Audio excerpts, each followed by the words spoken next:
Here's a list of farming games on PlayStation that I've had a chance to play and I think might be worth a try depending on what you're looking for. So let's begin. First up is Itaria Fables. This one isn't too high up on my favourite farming games list, but I can appreciate that a lot of people will still enjoy this one. You play as a cat named Nyan who has been sent to a little town as part of your guard duties. Your late grandfather lived in this town, so you take up residence in his home while you work to protect the area. A calamity of sorts took place here many years ago, where seemingly nice animals turned into monsters and started hurting the townsfolk. While this matter was eventually resolved, it seems like history is now repeating itself. So you'll work to uncover the truth about this mysterious calamity, while also helping out the residents, exploring and unlocking new areas, and fighting a bunch of monsters. This game is a grindy one where you'll need to collect a lot of materials for quests or to upgrade weapons, tools and armor, so you'll be spending a lot of time fighting monsters to collect loot. You have a farm where you can grow crops, and this will be used either for a small range of quests or for you to sell for profit.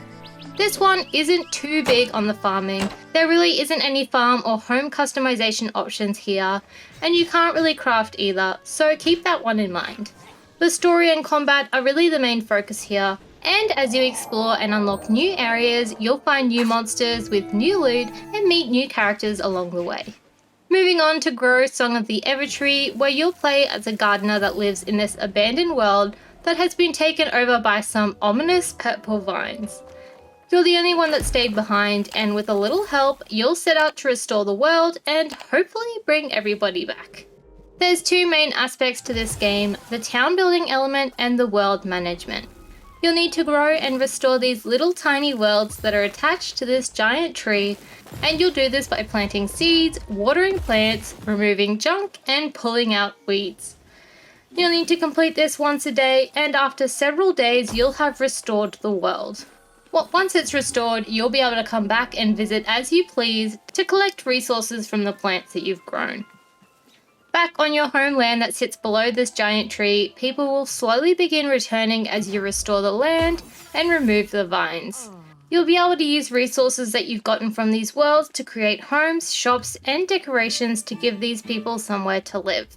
You'll eventually come across a temple where you'll need to complete a kind of puzzle, and doing so will grow that gigantic tree even further, allowing you to create more of these little mini worlds, and will also open up new areas for people to live. It's sort of a cyclic thing here, caring for the seed worlds, growing a town, completing a temple, and repeat.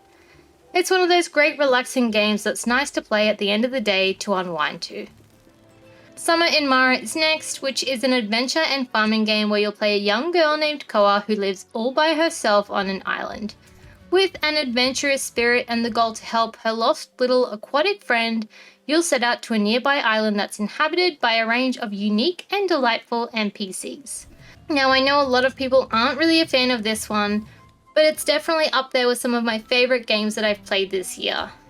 My understanding is that there's been an update or two that's really fixed this game up, so if you played it when it first came out and you didn't like it, I recommend going back and giving it another go. So here you'll embark on a quest to explore and uncover nearby islands, and while doing so you'll help NPCs with various tasks while you travel in your little boat. Back on your home island you'll be able to grow crops, craft, upgrade tools, cook, care for animals, fish and more. The game does have an extremely slow start, but I promise if you stick it out, it does get better. There's a ton of quests here to keep you busy, and all the NPCs are just so quirky and have these interesting backstories and personalities. Add to this your little island where you can customize it by adding trees, decorations, and so on. It's just really cute, and I got seriously addicted to this one. On to Hoko Life, which I didn't particularly enjoy, but I know many people do, and it's a great one to try if you're after a simple, slow-paced, relaxing game similar to Animal Crossing. You'll start Hoko Life by arriving at this little town where you'll meet a friendly innkeeper who'll let you stay in a room free of charge. This innkeeper will inevitably convince you to stay here, and thus begins your new life. You'll need to fix up this rundown cabin that will serve as your new home, And this will sort of transition you into the town fixer-upper of sorts, as you're asked to restore the town, provide homes for new residents, and complete many tasks from finding objects to building or even repairing furniture. As you do this, you'll come across new areas such as the mines to collect resources for crafting, a lake for fishing, an area for farming, and so on. Each day you can spend your time moving in new residents, making furniture, helping NPCs, decorating the town, and farming. While I found this game to be a bit on the boring side, it does offer a relaxing gameplay experience for those who are after it. Next up we have Graveyard Keeper, which is a darker type of game with cannibalism, cults, and dead bodies. You begin your game having recently died, where you wake up in this mysterious world and are given the job as Graveyard Keeper. You'll find that the graveyard has been pretty poorly maintained, so you'll need to craft new headstones, add decorations, fix the fences, and eventually expand the space. Conducting autopsies is also part of your new job, and you'll use this to your advantage as you learn to harvest organs to use in crafting and even cooking. As you progress in the game, you'll unlock many new avenues and quest lines, including expanding your home to allow for farming, unlocking a whole bunch of different crafting stations, and reopening the church where you'll start conducting sermons. Graveyard Keeper can be very grindy, as you'll need to do a lot of crafting for quests and to maintain the graveyard. There is also some DLC available that adds worker zombies, a town building aspect, and tavern management, which were all great fun and often go on sale for like literally a couple of dollars, so they're excellent value for money. Following on from this is Everdream Valley, a super cute farming game where you play as a young whippersnapper who's been sent to his grandparents' farm for the school holidays. The farm is quite run down when you get there, as your grandparents have seemingly let the farm chores slide for a while. You kindly work on restoring the farm for them, where in a sandbox fashion you can pick things up, move them around wherever you want, repair things, and really just make it your own. The only thing you can't move here is pretty much the house and the barn. As you begin exploring this huge world and progressing through the story, you'll come across animals that you can bring back to your farm. You'll eventually end up with many different farm animals, and you'll need to care for them by ensuring they have a clean pen with lots of grass or hay, and you'll get animal goods in return. It's a great game filled with fun exploration, great mini games, and a very adorable art style. Definitely one I recommend. Cult of the Lamb is another great addition. While it doesn't have too much farming, I really think it fits the bill, as you can grow food, place decorations and facilities, and it just has that kind of make it your own vibe that people love about farming games, just with the addition of blood sacrifices. So here you play as a very unlucky lamb that gets sacrificed in order to avoid some sort of prophecy. You're brought back to life by this godlike being who asks that you kill the old gods that banished him and start a cult in his name. So that's exactly what you do. You save other unlucky animals, bring them into your cult, and care for them.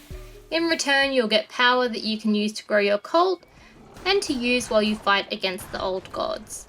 The game has two main parts: the cult aspect where you'll place facilities, decorate and care for your cult members, and the dungeon crawler aspect where you'll explore randomly generated dungeons in order to collect resources and new followers. As you complete these dungeons, you'll eventually come across an old god who you'll need to kill. It gets pretty tough, but if you grow your cult accordingly, you'll increase your powers, making it more manageable. The combat is so satisfying and very rewarding. Plus, who knew a game about sacrifice and death could be so darn cute? Lastly, we have No Place Like Home, where farming meets cleaning, which mash up to make an incredibly addictive and satisfying gameplay experience. In this game, you'll have a large world to explore made up of several different areas in different environments, where you'll essentially clean and transform as you go. The cleaning aspect, while it gets very repetitive, is so satisfying as you use your tool to break down the trash, suck it up, and fight off robots at the same time. At the end of the day, you'll be able to return to your home where you can plant crops, care for animals, and decorate your yard. The aim of the game is to find your missing grandfather, so you'll need to do favors for people and chase leads in order to figure out where he's gone. This is a perfect game for fans of the farming and cleaning simulator genres. This is one that I definitely loved playing right before bedtime. It's just so relaxing and so fun to play. Also, quick note, I wanted to mention Epic Chef, which is one of my absolute favorite farming games and probably my favorite from this list altogether. But I lost my footage and it'll take me quite a while to play through the game again to get all that back. So instead, I will link the review I did a while ago down below. I know there are many other games that could be on this list. There's Stardew Valley, My Time at Portia, Dragon Quest Builders, and so on. There's also some other games that I haven't gotten around to playing, such as Slime Rancher, Sakura of Rice and Rain, 8-Bit Farm, and so on. But this list is more so the not so obvious games that I've had a chance to play, and I think that you might enjoy playing also. Thank you so much for watching my video, I really appreciate it. Feel free to subscribe if you haven't already, and I will see you in the next one. Bye!